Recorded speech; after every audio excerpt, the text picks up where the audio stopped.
আজকে পৃথিবীতে প্রায় 10,000 ধর্ম চালু আছে। পৃথিবীর আয়তন 91,19,00,000 বর্গ মাইল।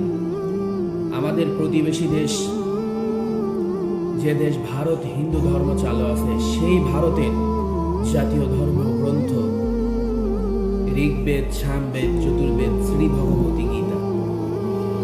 আপনি যদি মাত্র 3টি দেশ, ভারত, নেপাল, ভুটান, এই 3টা দেশ ঘুরেন, এই 3টা দেশেই এই ধর্মগ্রন্থ, এই ধর্ম মতবাদ চালু আছে। তাছাড়া বাকি কোথাও এগুলো খুঁজে পাবেন না। বর্তমান পৃথিবীতে খ্রিস্টানদের দেশ আছেন 111টি।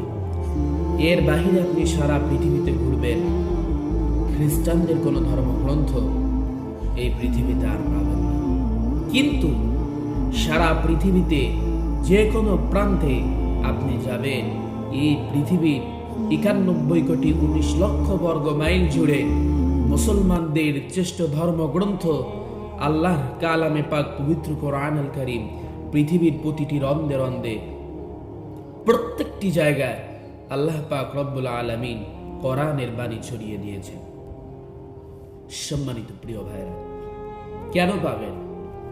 কেন পৃথিবীর যে কোনো জায়গায় আল্লাহ কোরআনুল কারীমের ছোঁয়া পাবেন, আল্লাহ তাআলার কোরআনের বাণী পাবেন?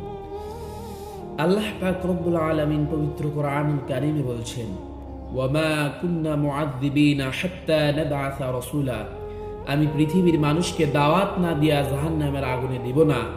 কেউ যেন হাসরের মাঠে বলতে না পারে, আপনি দাওয়াতই দেন নাই, তো হাসরের আগুনে কেন দিচ্ছেন? তো প্রিয় ভাইরা আমার,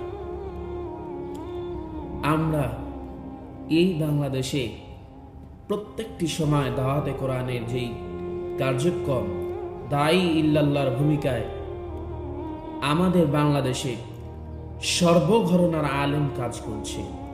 সুতরাং আমরা যদি এখন আল্লাহর কোরআনকে না বুঝি, আল্লাহর দিন না মানি, আল্লাহর দিন থেকে দূরে থাকি, আল্লাহর দিন থেকে বিচ্যুত হয়ে যাই, আল্লাহর কোরআনের হুকুম আহকাম আমাদের জীবনে বাস্তবায়ন না করি, প্রিয় ভাইরা আমার, আমাদের চাইতে কপাল পোড়া, আমাদের চাইতে হতভাগা, আমাদের চাইতে এরকম দুর্দশা দুর্ভোগের জাতি আর কোন জাতি হতে পারে?